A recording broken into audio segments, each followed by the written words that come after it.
Muy buenas tardes y bienvenidos a una nueva edición de Kilómetro Cero Noticias. Mi nombre es Valentina Carrasco y me acompaña Sebastián Rojas. Siendo las 17:35 minutos y con unos escasos 10 grados en este día tan lluvioso en Santiago, comenzamos a revisar los titulares. En menos de 24 horas, el sistema frontal ya ha dejado más de 51.000 hogares sin energía eléctrica. Se reportan caídas de árboles y semáforos apagados. Precipitaciones se esperan que continúen con más fuerza en los próximos días. Contagios por influenza llegaron a su pico. Las últimas cifras ascienden a 1.441 casos, duplicando las cifras del 2023. Fiscalía de la Corte Penal Internacional solicita orden de arresto contra el primer ministro de Israel, Benjamín Netanyahu, y el líder de Hamas, Yahya Sinwar.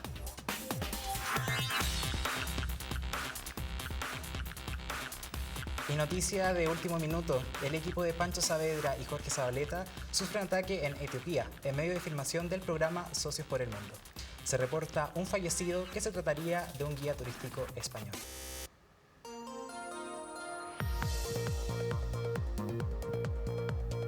Y las precipitaciones continúan en la capital. En la última lluvia registramos hasta 30 milímetros de agua. En esta se pronostica que incluso se alcancen los 80 milímetros de agua. Vamos con la nota de Sebastián Rojas y Francisco González. Más de 40.000 personas se encuentran sin suministro eléctrico en la región metropolitana, a tan solo horas de haber iniciado el sistema frontal, que según especialistas podría ser el más intenso que haya afectado a la zona en la última década.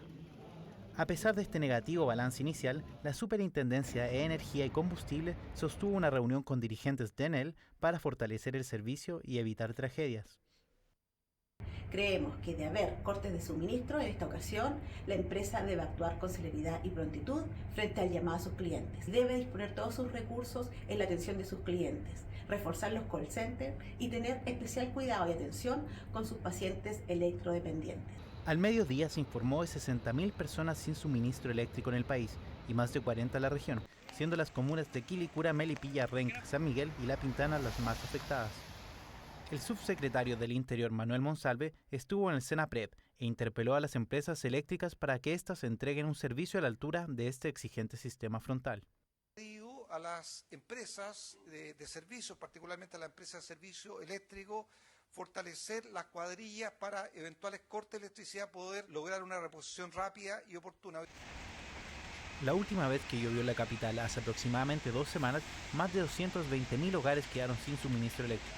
Ante eso, muchos ya han empezado a prepararse para un eventual corte. Como yo tengo linterna, vela, fósforo. Me fui a comprar un cargador portátil para celulares, así que ahora si se corta lo tengo cargado en mi casa. Se espera que la tarde de hoy, específicamente entre las 17 y 21 horas, caigan aproximadamente 50 milímetros y un total de 80 hasta el día jueves. Recordemos que la anterior lluvia que afectó a Santiago solamente cayeron 30 milímetros. Bueno, y a propósito de las lluvias, ahora continuamos con Gabriel Koenig, que se encuentra afuera del Servicio Nacional de Prevención y Respuesta ante Desastres. Gabriel, ¿nos escuchas? Sí, lo escucho. Buenas tardes. Gabriel, síganme fuera del... Estamos teniendo problemas técnicos, así que ya vamos a retomar contigo, Gabriel. Y por ahora continuamos con respecto a la influencia. Bueno, no sabemos si es influencia o no el caso del presidente Gabriel Boric, quien esta jornada no llegó a la reunión del comité político, producto de un resfrío. El presidente, entonces, otra víctima de este invierno que se adelantó, teletrabajó desde su domicilio.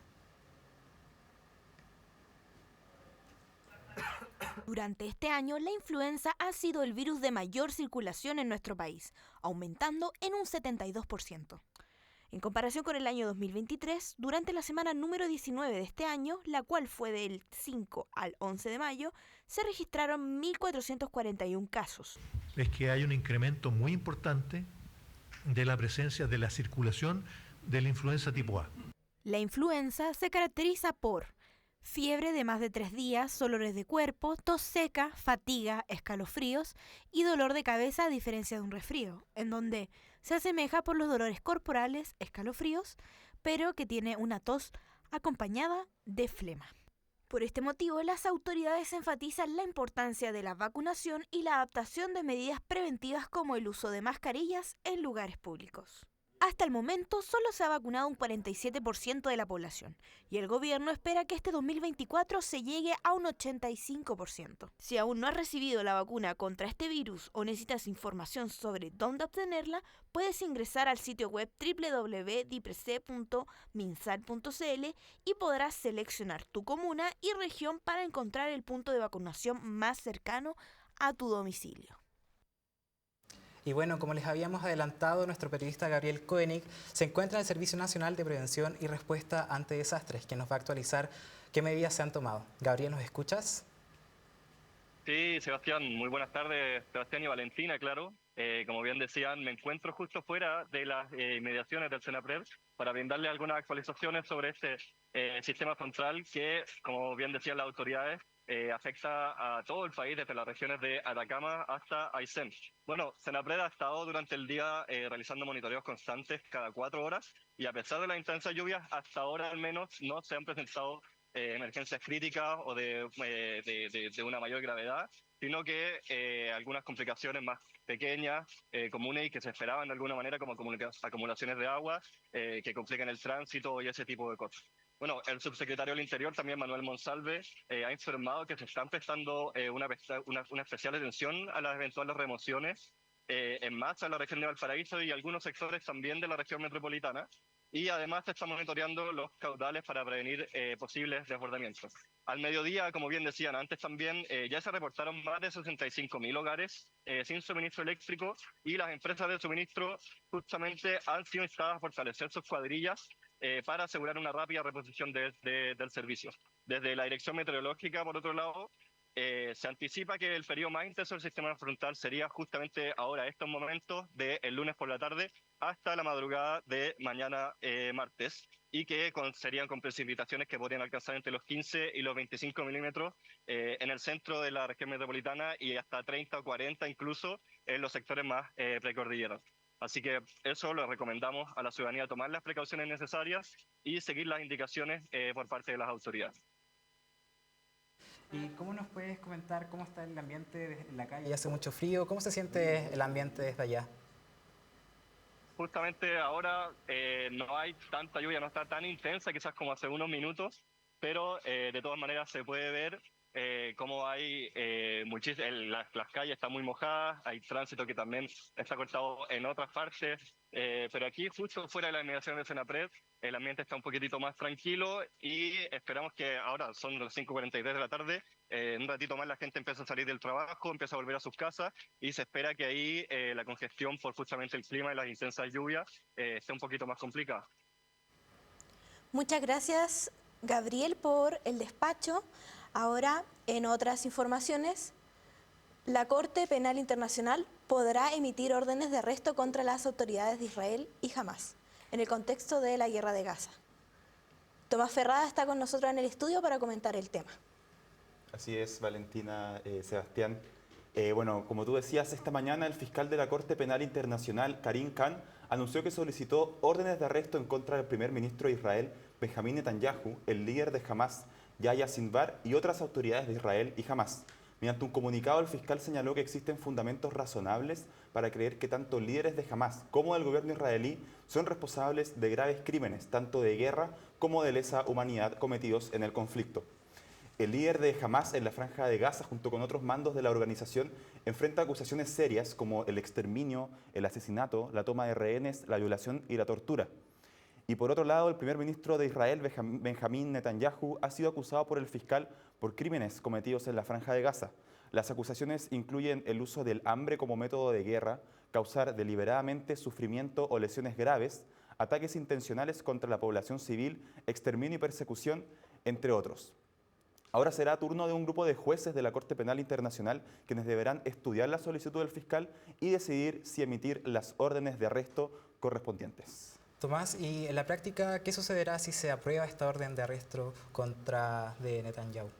Bueno, en caso de que se apruebe esta orden de arresto, se emitirá una orden de captura internacional, por lo que Netanyahu no podría visitar ninguno de los 123 países que reconocen a la Corte Penal Internacional sin arriesgar su detención. Conversamos con Diego Rojas, del Centro de Estudios Internacionales de la Universidad Católica, que nos explicó más detalles. Bueno, la principal consecuencia sería que tanto Benjamín Netanyahu como los líderes de Hamas no podrían movilizarse de sus respectivos países hacia otras áreas o hacia otros países con temor a ser capturados al entrar en dicho país. Sin embargo, esto en la aplicabilidad es bien relativo.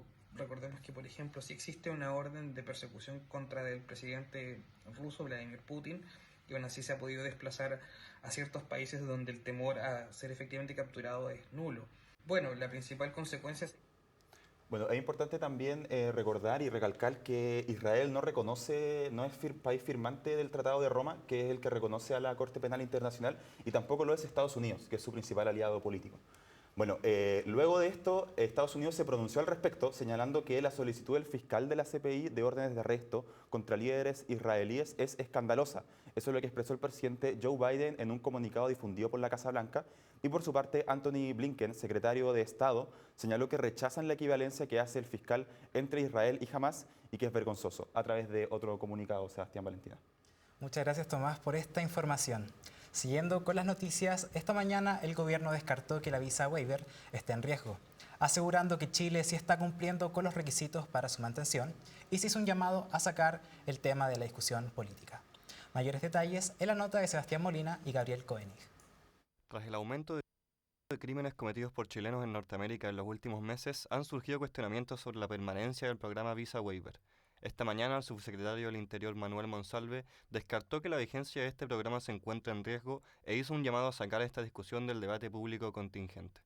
¿Está en riesgo la visa waiver? Bueno, por el cumplimiento de los requisitos y por el trabajo de colaboración que tenemos con Estados Unidos, yo le diría que no.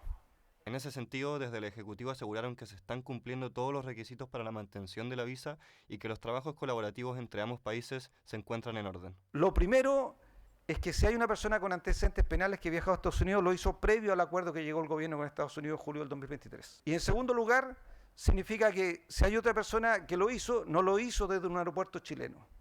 En caso de que a nuestro país se le quite la visa waiver, regresaríamos al método anterior, donde los ciudadanos deben solicitar una visa de no inmigrante para ingresar a Estados Unidos. Las instituciones políticas del Estado de Chile no están en este momento a la altura de las señales, la información y la voluntad que se requiere para mantener algo que es de directo beneficio para la ciudadanía chilena. El subsecretario adelantó que dentro de las nuevas medidas correspondientes a mantener la vigencia de este beneficio, se está implementando un piloto para que, previo al otorgamiento de la visa, Estados Unidos también puede tener información de consulta previa respecto a antecedentes penales o policiales. Muchas gracias por la información, Gabriel y Sebastián. Nos vamos ahora a una breve pausa, pero no se vayan, que volvemos con más Kilómetro Cero Noticias.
Volvemos de la pausa con noticias internacionales, porque el juicio a Donald Trump por pagos secretos a la actriz Stormy Daniels entra en recta final. Habló el último testigo de los fiscales en la investigación contra el exmandatario. La nota es de Tomás Ferrada y Matías Llaneret. I, Donald John Trump, do solemnly swear. Pagos secretos a la actriz porno Stormy Daniels a cambio de su silencio sobre un supuesto encuentro sexual que habría tenido con el expresidente de Estados Unidos. De eso es lo que acusó la fiscalía a Donald Trump, con pagos que habrían alcanzado los $130.000 y que se efectuaron justo antes de las elecciones presidenciales de 2016. Hoy este juicio entró en una de sus etapas finales luego de que el último testigo y ex abogado de Donald Trump, Michael Cohen, se presentara en Nueva York para declarar la veracidad de los pagos que habría hecho la organización Trump a la actriz de cine para adultos. Todo esto viene del Departamento de Justicia de la Casa Blanca. Es un ataque de Biden que está mentalmente no apto para ser presidente de este país. Todo esto ocurre en el contexto del desarrollo de las campañas a la presidencia de Estados Unidos, donde Trump lidera estrechamente las encuestas frente al actual mandatario. Estos casos judiciales principales, que son Stormy Daniels y el de los documentos secretos, además de otros, pueden afectar su candidatura, sin duda, pero no creo que afecten mucho porque gran parte del electorado de Trump lo conoce así, sabe que es así, y lo ha querido así. Entonces no creo que el hecho de ser culpable o de que siga el juicio en su contra cambie la percepción de la opinión pública que le gusta a Trump. Ahora será el turno de la defensa de Trump en los estrados, donde deberán armar un caso contra los testimonios hasta ahora conocidos. Además, deberán prepararse para el desarrollo del caso por la apropiación indebida de documentos secretos en Fort Pierce, instancia que estaba fijada para hoy lunes, pero que debió ser aplazada por el alto volumen de archivos a procesar. Para comentarnos más sobre la situación política de Donald Trump, nos acompaña en el estudio Matías Llaneret. Bienvenido, Matías. A propósito de lo que comentaba el experto en la nota, ¿cómo es posible que Donald Trump continúe con su candidatura adelante teniendo en cuenta este escenario judicial? Hola Vale, hola Sebastián y hola a todos quienes nos escuchan. Bueno, es interesante analizar esto desde el punto de vista legal, pues ¿qué va a pasar si es que Donald Trump es declarado culpable? O nos podemos preguntar si es que él puede seguir adelante y convertirse en presidente de Estados Unidos. Según consultamos con expertos, lo cierto es que solo hay una enmienda en la Constitución, la 14ª específicamente, que prohíbe a una persona acceder a un cargo público en Estados Unidos. Esa enmienda limita la posibilidad a quienes, y aquí estoy citando, hayan formado parte de alguna insurrección, rebelión o hayan ayudado a los enemigos del país. Por lo tanto, ni en el caso de Stormy Daniels, ni en el de los documentos retenidos indebidamente serían un impedimento para que Trump llegue a la Casa Blanca. Matías, ¿y qué pasa con el caso del asalto al Capitolio? ¿No es eso insurrección? Bueno, eso efectivamente ha sido parte de la discusión. De hecho, recordemos que en el 2021 una gran masa de seguidores del exmandatario Trump ingresaron a la fuerza al Capitolio en Washington, lugar donde incluso fallecieron algunas personas. Sin embargo, la Fiscalía tendría que probar que Donald Trump tuvo una participación activa en dicho evento para que pueda ser considerada una insurrección.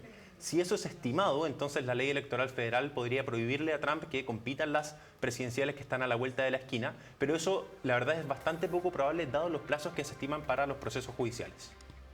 Matías, ¿y qué pasaría si Trump es declarado culpable mientras ejerce como presidente? Bueno, eso también es un caso especial. Ahora, dada la inmunidad que supone ejercer como primer mandatario en Estados Unidos, la única posibilidad de destituir a Trump sería por la vía del impeachment, que es básicamente una acusación constitucional en el caso de Chile.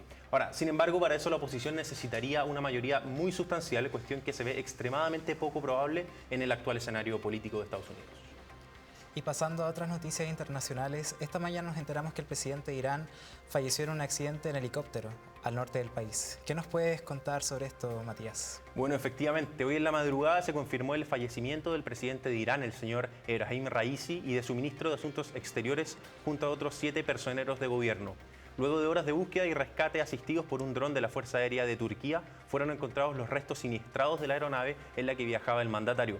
Aparentemente el helicóptero en que viajaban estas 9 personas se estrelló en una zona montañosa al norte del país debido a la baja visibilidad, que había en esa zona. ¿Y ahora quién va a reemplazar al difunto presidente en sus funciones? Bueno, el ayatolá de Irán, quien es la máxima autoridad religiosa y política de dicho país, incluso por sobre el mismo presidente, estableció que el cargo debía ser ocupado por el vicepresidente, quien se desempeñará en sus nuevas funciones al menos por 50 días, plazo después del cual debe convocar a elecciones presidenciales obligatorias. Asimismo, se eligió un ministro interino de Asuntos Exteriores que liderará dicha cartera por el momento. Y ojo que estos hechos, y esto es muy importante, se desarrollan en medio de una escalada de las tensiones de la zona de Medio Oriente debido al conflicto entre Israel y Hamás. Recordemos que Irán respaldó el lanzamiento de misiles hacia suelo israelí por parte de Hamás y luego lanzó su propio ataque con drones en abril de este año. Irán, por lo tanto, se ha opuesto firmemente no solo a Benjamín Netanyahu, sino que también a la ocupación de la Franja de Gaza por parte de las Fuerzas Armadas de Israel. Por esto es muy importante estar atentos a cómo se establece la línea de sucesión del poder en Irán y a las repercusiones que esto tiene a nivel geopolítico en Medio Oriente. Y ahora nos situamos en Londres para revisar lo que han sido estas últimas horas en torno al caso de Wikileaks y a una posible extradición de Julian Assange hacia territorio estadounidense. Recordemos que Assange fue creador de Wikileaks, este sitio web que expuso una serie de archivos y documentos sensibles de instituciones de Estados Unidos, como el propio ejército de dicho país. Es por esta razón que el gobierno estadounidense solicitó la extradición de Assange bajo el argumento de espionaje y traiciones. Sin embargo, en marzo de este año, la justicia británica le pidió a Estados Unidos garantías de que Assange sería sometido a un proceso judicial justo y además que en caso de ser declarado culpable no sea condenado a pena de muerte.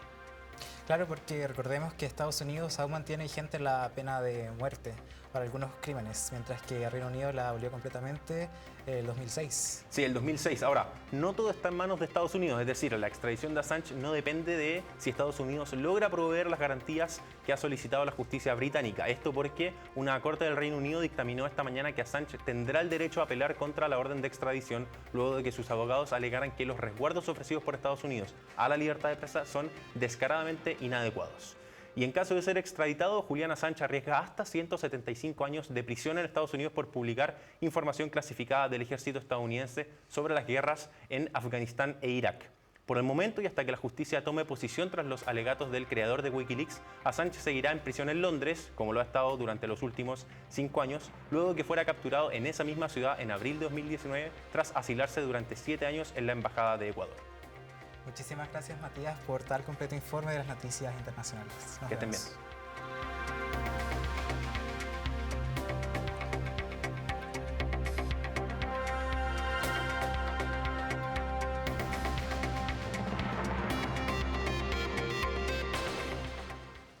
Afuera se cae el cielo, pero para este fin de semana el pronóstico es sin lluvia y esperemos que así se quede porque se celebrará el Día de los Patrimonios edición 2024. Distintos establecimientos abrirán sus puertas para recibir a miles de personas y enseñarles sobre nuestra cultura. Y algunos lo harán por primera vez. Las novedades para este Día de los Patrimonios en la nota de Elisa Mena y Alejandra Rojas.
Y ahora pasamos a los deportes y para eso se nos integra Sebastián Molina, quien nos entrega un resumen de qué ha pasado en el mundo deportivo. Sebastián, bienvenido. Muchas gracias, Sebastián. Muchas gracias, Vale. Y sí, un fin de semana realmente histórico fue el que vivió el tenis nacional justamente la semana pasada al tener a 2 chilenos en las semifinales de un Masters 1000. Un hito que pasó por primera vez en la historia y que claramente es un fin de semana notable.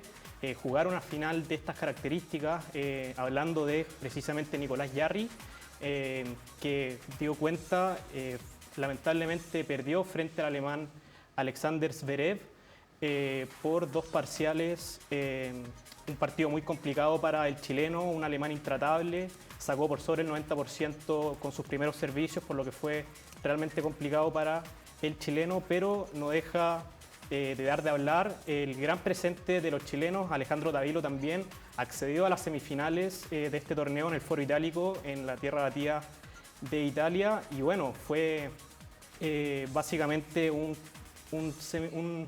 fin de semana notable en donde Nicolás Jarry y Alejandro Davilo justamente este lunes estrenaron su mejor ranking y el tenis chileno volverá a contar con 2 top 25 luego de 19 años. Jarry subió a la posición número 16, siendo la mejor raqueta sudamericana, y Alejandro hasta el número 25. Nico además alcanzó el mejor ranking de un chileno desde Cristian Garín, que alcanzó el escalafón número 17 en septiembre de 2021.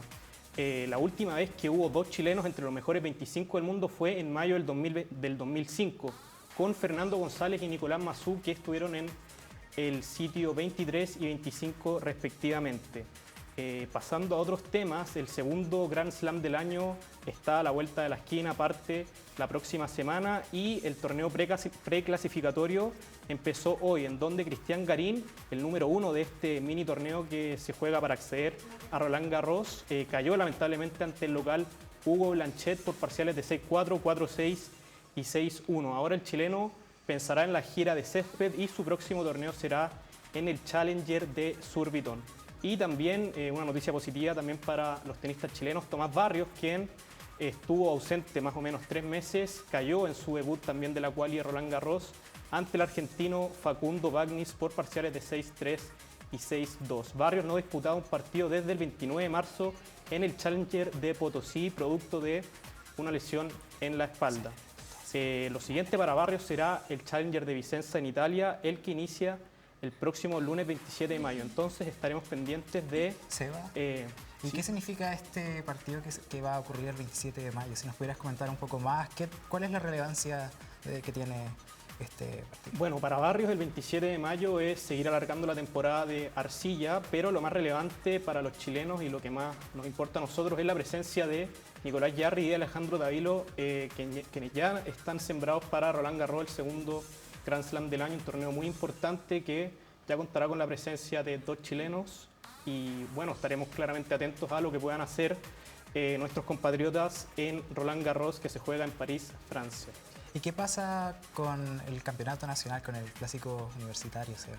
¿Si nos pudieras comentar respecto a eso? Sí, bueno, el sábado se vivió una nueva fecha del torneo nacional en donde la Universidad de Chile perdió su invicto de 12 partidos a manos de la Universidad Católica, que venía en racha 3 partidos ganados y llegaba al partido que se jugó en el Estadio Nacional, estadio lleno, esperando quitarle el invicto a la U, y lo logró después de vencer al Club Azul por 2-1. Entonces la tabla se prende arriba, están los 3 grandes peleando los primeros puestos. Está Universidad de Chile con 28 puntos, Iquique con 24, Católica también con 24 y después viene Colo Colo. Así que es un campeonato nacional chileno que está muy bien. ¿Compraste entradas para algún partido? ¿Vas a asistir? Lamentablemente fui justamente al Estadio Nacional, un ambiente frenético, pero que lamentablemente el Toro Sampedri con el maravilloso gol de Chilena que le metió a la Universidad de Chile. Bueno, hasta ahí nomás llegaron las opciones de la U para seguir con su racha invicta. Súper, muchas gracias Sebastián por tal completo informe con respecto a los deportes. Buenas tardes.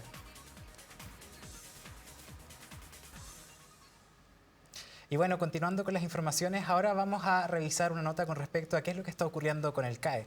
Si existe viabilidad respecto a este proyecto que comentó la semana pasada el presidente Gabriel Boric. Vamos a revisar la nota. ¿Condonar el CAE de manera justa y universal? Para mí es difícil pensar que voy a poder tener una oportunidad de condonación con el CAE.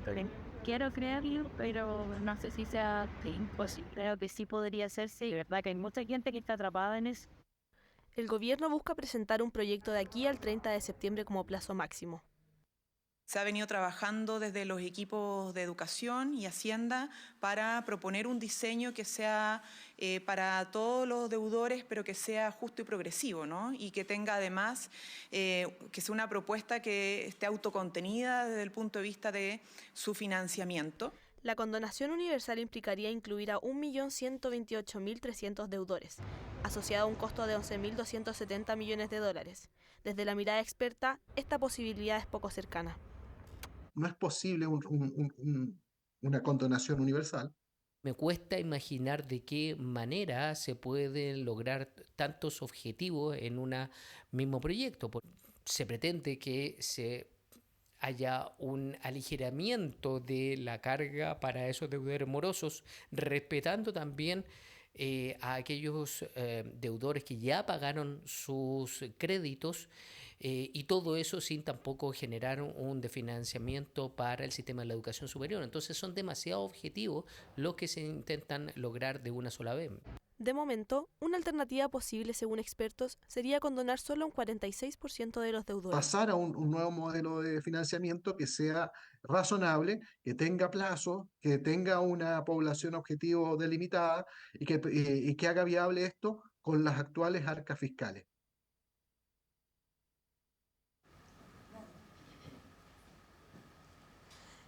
Quizás usted ya lo notó, pero la lluvia no da tregua.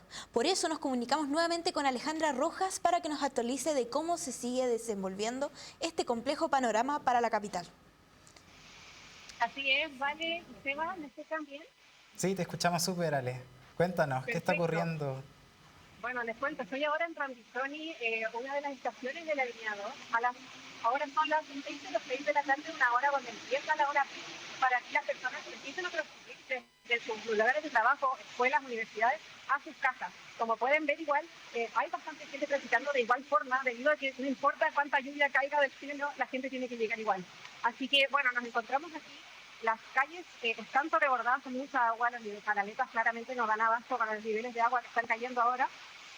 Por tanto, desde el Ministerio de Transporte dieron 5 instrucciones y recomendaciones para el funcionamiento actual.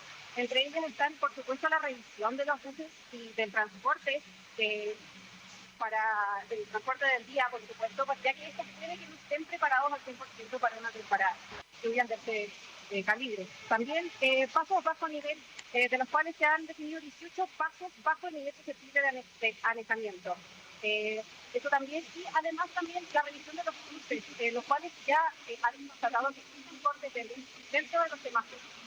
También es importante mencionar, como se mencionó anteriormente, la baja en suministro de electricidad que existe en diversos lugares de la región metropolitana y en diversas regiones. Como por ejemplo, ustedes, disculpen, como por supuesto, hay 52.000 alrededor de hogares en la región metropolitana que no encuentran con suministro de luz. Que en total serían 62.000 hogares, los cuales ahora en todas las regiones se encuentran sin suministro debido a su sistema frontal. Pucha, qué lástima, Ale. Esperamos que se pueda recuperar la energía eléctrica dentro de los próximos minutos. Muchas gracias por tu informe. Ustedes.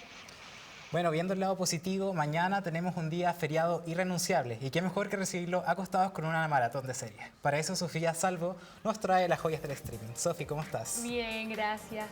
Sí, les traigo algunas ideas para que puedan disfrutar mañana su día feriado.